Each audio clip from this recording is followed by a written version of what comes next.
자, 이제 명제 세 번째 파트 시작하겠습니다. 명제 세 번째 파트가 가장 중요하다고 전 시간에도 얘기를 했어.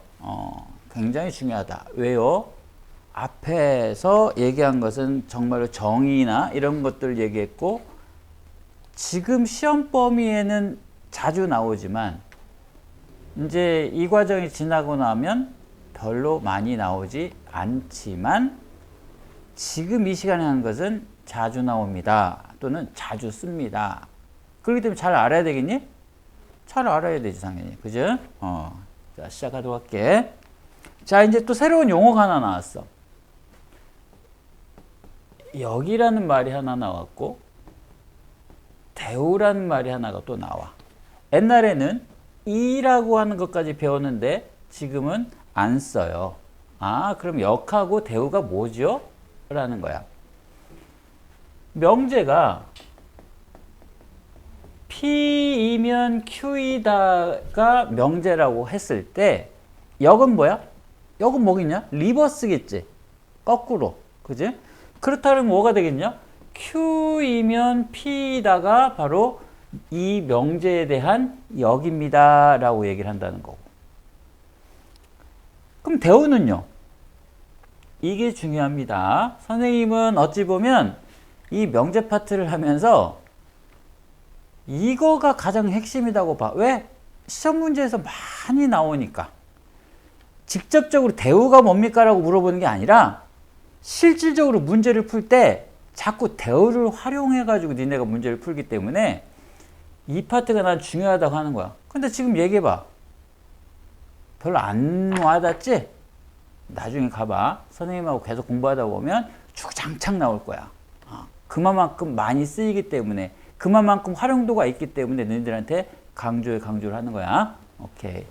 자, 그럼 대우는 뭔데요? not Q이면 결론적으로 not P이다.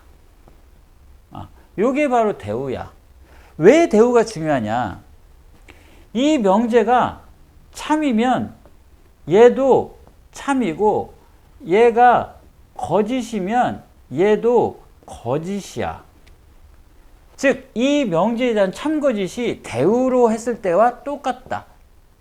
똑같다. 이런 거 한번 해볼까? 명제가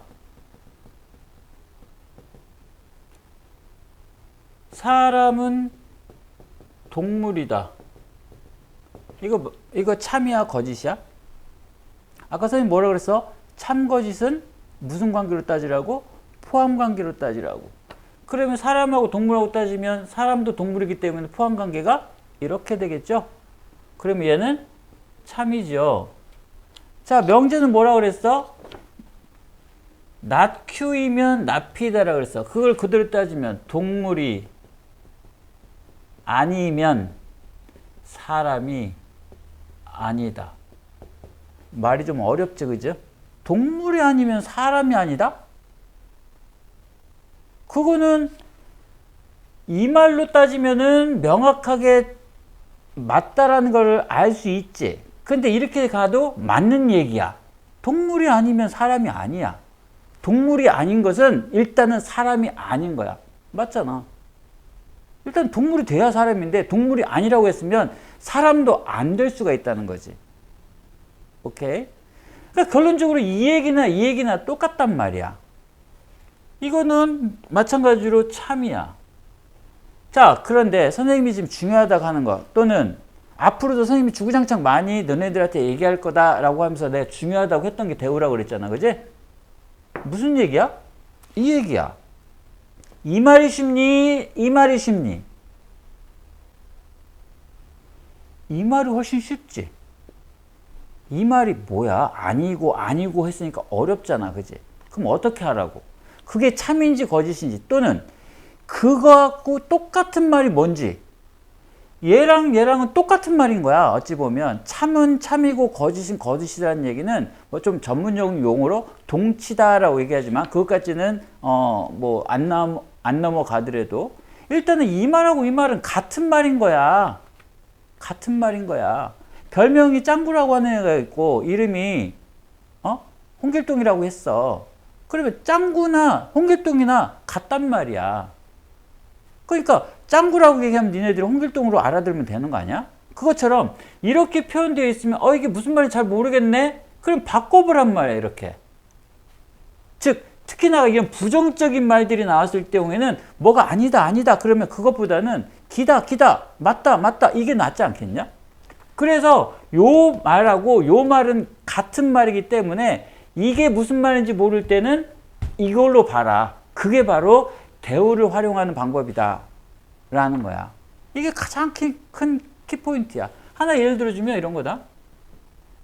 조금 이따 나중에 다음 시간에 배울 게 많아. 1대1 대응이란 말이 있어. 1대1 함수란 말이 있어. 선생님 늘 강조하지만 말을 수학적으로 표현하는 것도 잘 기억을 해둬야 된다. 그래서 말만 기억하지 마시고 수학적으로 어떻게 표현하죠? 라고 따지면 x1, x2이면 fx1, fx2이다. 이 말이야. 이게 지금 1대1 함수의 표현 방법이야. 근데 얘를 또 어떻게도 표현하느냐? fx1 equal fx2가 아니면 x1, x2가 아니다. 이렇게 표현한단 말이야. 문제에서 니네들 헷갈리게끔 주고 싶은 게 출제자의 의도 아니겠어? 그리고 니네들 잘 이해하고 있는지를 물어보는 게 출제자의 의도 아니겠어? 이렇게 줬다는 얘기는 니네들 좀 헷갈려 보세요 라고 하잖아. 그럼 거기에 헷갈림을 당하면 니네들 낚인 거지. 그지? 우린 그런 어리숙한 사람이 돼서는 안 된다 그 말이야. 그러면 니네들 어떻게 생각해라? 허허 저를 뭐로 보시고요? 나 이렇게 생각하면 되죠. 그래서 이놈이 뭔 말이야? 아 그놈이 1대1이었구나. 이렇게 이해하면 된단 말이야. 그거의 방법이 바로 대우다. 그리고 명제는 배우는 목적 중에 또 하나는 어떤 거 있었냐면 어떠한 명제를 그게 참인지 거짓인지 판별한다 그랬잖아. 그지? 그랬을 때 이렇게 이게 참이야? 라고 만약에 물어봤다 그러면 그 말 말고 나 이걸로 바꿔서 참인지 거짓인지 봐야지 라고 할 때 써먹는 방법 중에가 하나가 대우야. 그럴 때 또 써먹는다 라고 이해하면 된다. 상당히 많이 써먹는데 애들은 맨날 이걸 외워요. 또 쓸데없이 외우는 거 그렇게 싫어하잖아 선생님. 외우지 마시고요. 뭐가 아니다 나오면 기다로 바꿔갖고 보라고. 자꾸 그렇게 보는 습관을 키워야 돼. 그래야 수학의 표현을 자기가 잘 이해할 수가 있어. 그거를 하기 위해서 지금 대우가 뭔지를 살펴본 거야. 알겠죠? 자, 그래서 대우가 상당히 중요하다. 왜요? 명제랑 참이면 참이고 거짓이면 거짓이고 똑같기 때문에. 선생님 그럼 하나는 여담으로 얘는 역은 그러면 얘가 참이면 역은 참이니? 그럼 역이 참이면 얘는 무조건 거짓이니? 아니요. 참일 수도 있고요. 거짓일 수도 있어요. 즉 따져봐야 알아요. 역은. 그렇지만 대우는 무조건 참이면 참이고 거짓이면 거짓이에요 라고 하는 거, 그 결론을 우리는 절대 잊어먹으면 안 된다. 그거 기억을 해 두셔야 된다. 자, 그 다음에 나오는 게 말이다. 또 뭘 물어봤냐면 P가 Q이기 위한 충분 조건, 필요 조건, 필요 충분 조건. 자, 이런 게 있어. 무슨 얘기냐면, 자, P가요, Q가 되기 위해서는요, 어떤 조건이 있어야 그게 참이에요? 이 말이야. P가 Q이기 위한 조건을 물어봤는데, 결론을 한번 먼저 얘기를 하면, 이게 성립이 되고, 요게 성립이 안 될 때와, 즉, 성립이 되고 안 되고라는 얘기는 포함관계를 얘기한 거였죠. 참거짓 얘기한 거였어. 선생님 아까 뭐라 그랬어? 요게 무슨 기호라 그랬어? 다시 말해서 요거랑 똑같다. 즉 참이다 라고 하는 그런 기호였고 거짓이다 라고 하는 기호는 그냥 요거에서 이렇게 쓰면 된다는 거야. X표로. X표로. 자, 그 말은 뭔 말이냐면 자, P이면 Q이다는 성립이 되지만 Q이면 P이다가 성립되지 않는 경우. 이번에는 요게 성립이 안 되고 요게 성립이 되는 경우, 또는 요게 성립이 되고 요게 성립이 되는 경우, 이렇게 구분해 볼 수가 있는데, 이 경우를 충분 조건이라고 그러고 요 경우를 필요 조건이라고 하고 요 경우를 필요 충분 조건이다 라고 결론적으로 얘기를 해. 그러면 이게 뭔 말이에요, 선생님? 이거 봐봐. 얘만 하나만 뜯어볼게. 자, P면 Q이다가 성립된다는 말하고 같은 말은 뭐다? 포함관계로 따지면 P가 Q에 포함된다는 얘기군요. 그 다음에 이번에 역으로 가는 거. Q이면 P이다가 성립이 안 된대. 안 된다는 얘기는 또 뭔 얘기냐? Q하고 P하고 요게 아니란 얘기잖아. 요게 아니래요. 요게 성립되지 않고요. 즉 요게 거짓이란 얘기는 다른 말로 따지면 요게 요거나 똑같은 얘기인가? 다시 쓸게. Q이면 P다가 성립되지 않는다라는 얘기는 요게 아니다라는 얘기야. 요거 아니다라는 얘기는 Q가 P를 포함한다는 얘기도 있고, 또는 P하고 Q가 교집합이 없다라는 얘기도 있잖아. 여러 가지가 있을 수가 있지.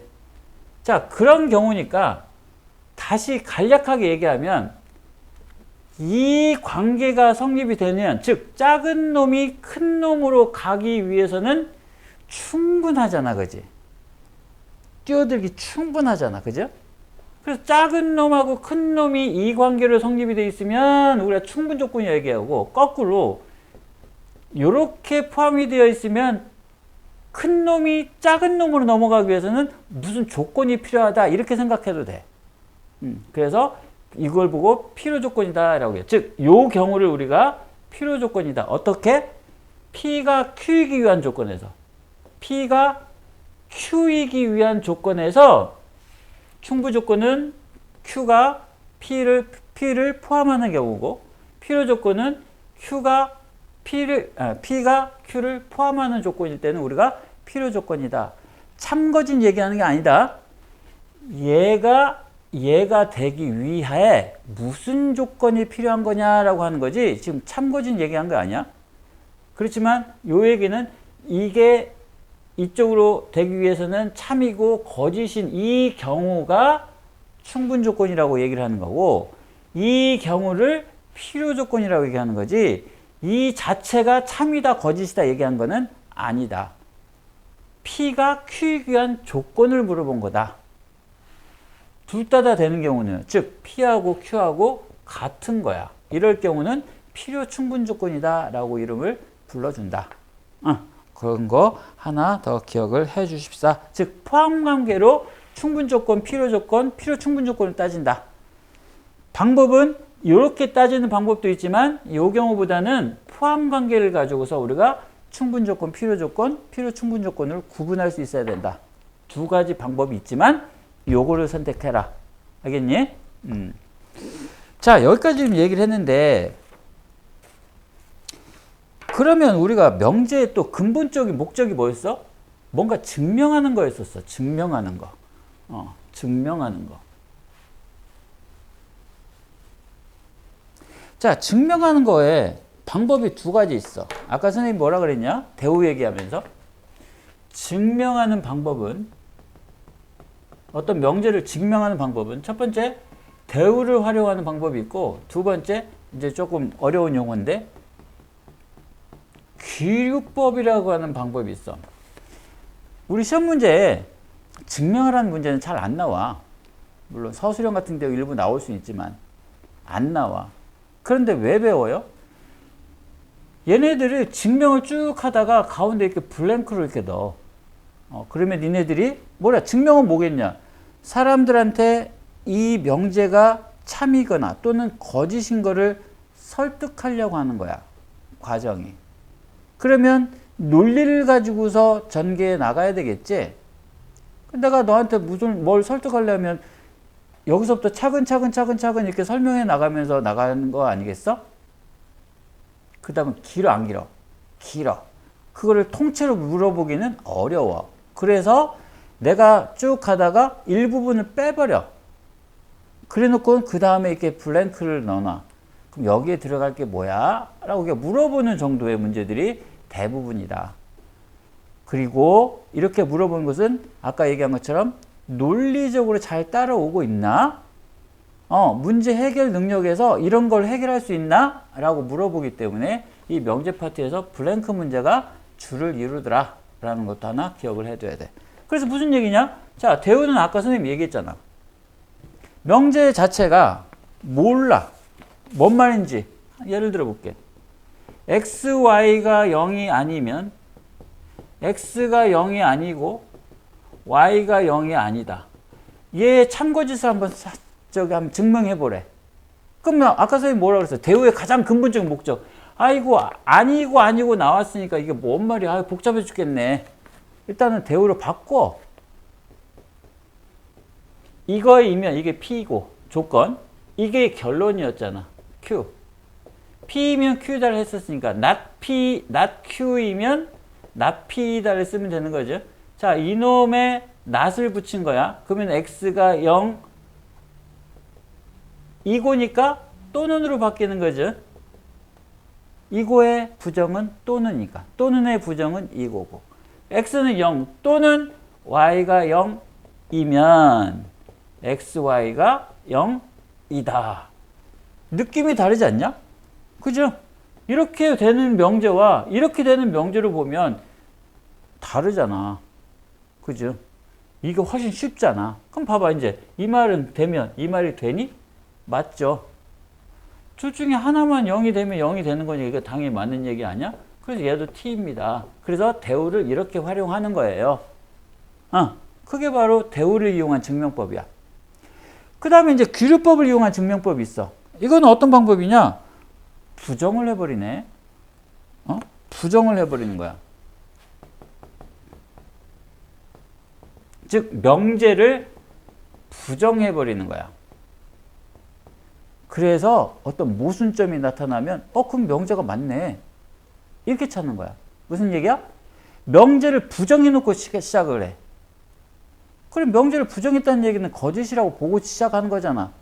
그런데 그 부정을 해도 즉 거짓임을 증명해 나가는데 거기에 뭔가 모순이 생기네. 그럼 부정으로 했던 거가 틀린 얘기니까 그럼 명제는 맞는 얘기겠네 라고 하는 그런 방법. 하나 예를 들어보자.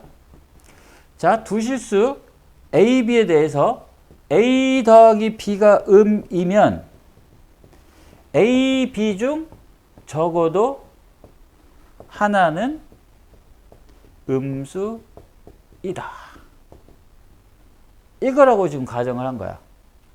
그래. 그럼 얘가 참인지 거짓인지 살펴보려면 얘를 부정해 보는 거야. 결론을 부정해 버리는 거야. 결론을. 그럼 무슨 얘기냐? A, B가 모두 양수이면 A 더하기 B가 어쩌고 저쩌고 이거가 이거이다. 요거 하는 거 아니야? 부정했으니까. 그지? 자, 그럼 A 양수, B 양수래. 그럼 A 더하기 B도 음수의 반대는 0도 들어간다. 그죠? 음수의 부정이니까. 자, 이거면 이거래. 맞아 틀려? 맞아 틀려? 맞잖아. 둘 다 양수면 양수지 뭐야. 0 이상이지 뭐야.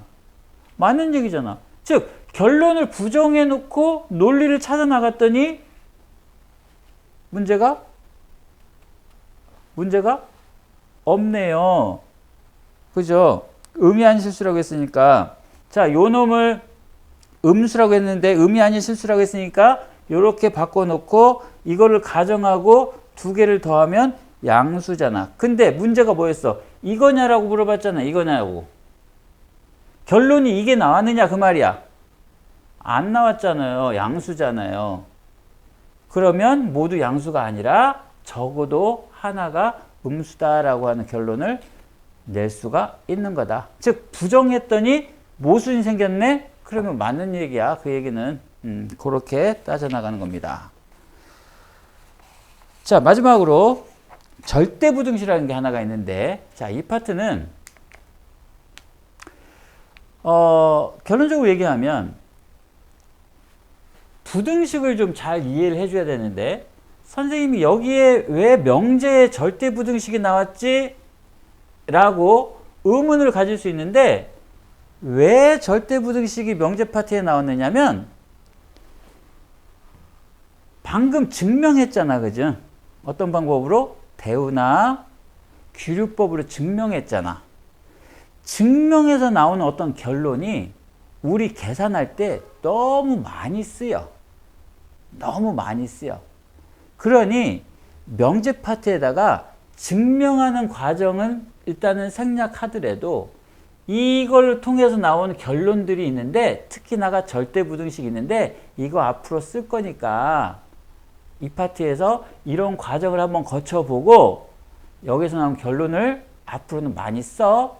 실전에서 이 목적으로 여기에 절대부등식 하나 나온 거야. 간단한 절대부등식, 말 그대로 절대부등식이 뭐냐면 절대부등식은 절대적으로 이 부등식이 맞는다는 얘기야. 절대적으로 맞는 부등식이다, 그 말이야. 절대적으로 맞는 부등식이다. 이거의 가장 대표가 누구냐?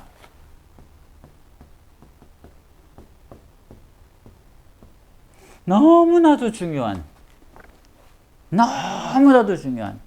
앞으로 고등학교 3학년까지 최대 최소 문제며 대소관계 문제에서 너무나도 중요한 거가 요거야.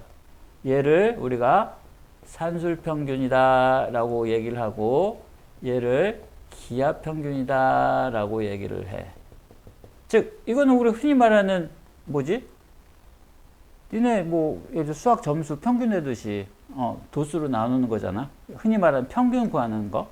얘는 기하평균인데 이거는 면적이 다른 이것들에 대한 평균값을 나타낼 때 쓰는 용어야. 여기까지는 몰라도 기하평균과 산술평균은 이 관계가 있습니다라는 게 결론인데, 다만 여기서 A, B는 양수라고 하는 요 조건이 반드시 있어야 산술평균, 기하평균이 이 관계야. 그래서 어떻게 증명을 했느냐? 2분의 A 더하기 B가 양수니까 이것도 양수잖아. 그러면은 뭐 하면 돼? 얘 제곱했어. 그럼 얘를 그리고 2를 먼저 이쪽으로 넘겨볼게. 그럼 얘 제곱했어. 이렇게 될 거잖아. 그럼 A의 제곱 더하기 2AB 더하기 B의 제곱 4AB니까 이놈 넘겨오면 A 제곱 빼기 2AB 더하기 B의 제곱이 0이고 얘는 다시 곱셈 정리 이용하면 이렇게 되잖아. 그럼 모든 수의 제곱은 0보다 크거나 같잖아. 항상 성립이 되잖아. 이 과정을 거쳐서 요게 참입니다 라는 걸 알려줬거든. 선생님 아까 뭐라 그랬니? 참인 거 알았으면 이 과정을 하는 것보다도 이 과정은 명제 때문에 이 증명이 맞는 거를 니네 한번 연습 한번 해보세요. 그리고 결론 나온 요거는 향후에 많이 쓰세요. 물론 코시 슈바르츠 부등식도 있어. 뭐 여러 가지가 있어. 근데 그중 가장 많이 쓰는 거가 얘다. 기타 코시 슈바르츠라든지 뭐 여러 가지 것들은 그때 나오는 대로 한번 잘 정리해가지고서 갖고 있는 게 중요하지. 그렇지만 그건 교과 과정이 아니기 때문에 안 나와. 그렇지만 산술평균, 기하평균은 당연히 많이 나온다. 그래서 선생님이 항상 최대 최소 문제를 할 때 애들한테 늘 얘기한 게 뭐냐면, 야, 최대 최소 최소에 관련한 문제 푸는 방법이 몇 가지니? 라고 하면 선생님은 1학년한테는 4가지, 2학년, 3학년한테는 3가지라고 얘기를 해. 4가지짜리를 보면 완전제곱, 판별식, 산술평균, 기하평균, 그래프. 즉 최대 최소 문제가 나왔다 그러면 니네들은 이거 아니면 이거 아니면 이거 아니면 이거의 방법으로 풀어. 그런데 그 중에서 특히나가 양수 조건이 있다 그러면 99% 산술평균, 기하평균이야.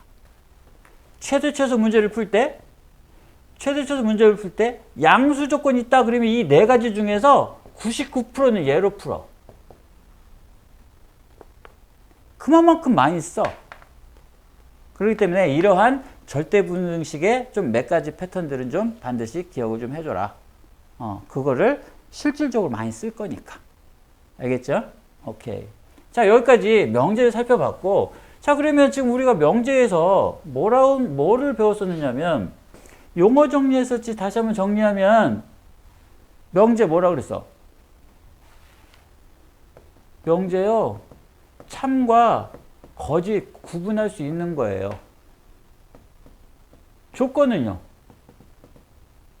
x의 값에 따라서 참거짓을 구분할 수 있는 거예요. 부수적으로 진리집합이 뭐지, 부정이 뭐지, 이런 것도 좀 배웠었잖아, 그죠? 그리고 이런 것도 용어 정리 차원에서 얘기했던 거고, 또 집합하고 명제하고는 이웃사촌인 거야. 이웃사촌인 거야. 그래서 명제 부분을 집합으로도 표현해가지고서 참거짓을 따지거나 이런 것들도 할 수 있다는 거죠. 자, 그리고 명제를 했으면은 이제 뭘 했었어? 명제를 참거짓을 구분할 수 있는 방법은 뭐가 있다? 첫 번째, 포함관계를 가지고서 간다. P가 Q이면 P이면 Q이다가 참이다 이거이면 이게 참이다 그러면 얘인 거고, 그죠? 이걸로 찾는 방법이 있었고, 또 하나의 방법은 뭐 있었니? 또 하나의 방법은 참거짓 할 때 발레를 찾는 방법이 있다 그랬어. 발레를 찾는 방법. 자, 이렇게 정리가 될 거고. 그 다음에 또 핵심 포인트 중에 하나는 뭐였었니? 역, 대우. 이 관계. 대우가 중요하다. 대우하고 명제하고는 같은 몸이다. 왜? 명제가 참이면 대우도 참이고, 명제가 거짓이면 대우도 명제이기 때문에 얘는 같은 말이다. 그런데 얘가 어려운 말이면 반드시 대우로 생각해 봐야 되고, 이게 어려운 말이면 이쪽으로 생각해 봐야 된다. 그래서 이게 굉장히 중요하다라고 얘기했고요. 그 다음에 충분 조건, 필요 조건, 필요 충분 조건 같은 경우에는 P하고 Q의 포함관계로 따지면 얘가 P이면 Q이다가 되기 위한 충분 조건. 이런 경우는 필요 조건. 같으면은 필요 충분 조건. 이렇게 얘기한 게 있었고요. 마지막으로 절대부등식에서는 절대부등식 전에 명제는 뭐 했다고? 증명하기 어떤 과정에서 증명 방법이 대우를 활용하는 방법이 있었고, 또 하나는 규류법이라고 하는 걸 가지고서 우리가 증명하는 방법을 선택했다. 알겠죠? 대우 얘기했고, 규류법은 결론을 부정해 보면서 모순을 찾아 나가는 과정이다. 그렇게 이해하시면 되고요. 그 다음에 절대부등식은 절대적으로 맞는 부등식인데 그 중에서 가장 대표 선수 누구? 산술평균, 기하평균. 그렇지만 얘를 또 주로 또 이렇게 많이 쓴다. 이쪽을 넘겨서. 근데 어떨 때 쓴다? A, B가 양수일 때 쓴다. 아까 참 얘기를 안 했는데 어떨 때 그럼 이퀄이에요? 두 개가 서로 같을 때 이퀄이 돼요. 요 정도 우리 명제 파트에서 살펴본 거야. 그래서 이렇게 정리를 하고요. 선생님이 얘기한 것들은 다 여러분들이 반드시 개념 노트라는 걸 통해 가지고서 스스로 적어보고 이해하고, 그 다음에 기호를 잘 활용하고 하는 것들이 필요하다. 그거 다시 한번 강조할게. 그동안 수고했습니다. 다음 시간에 또 뵙겠습니다.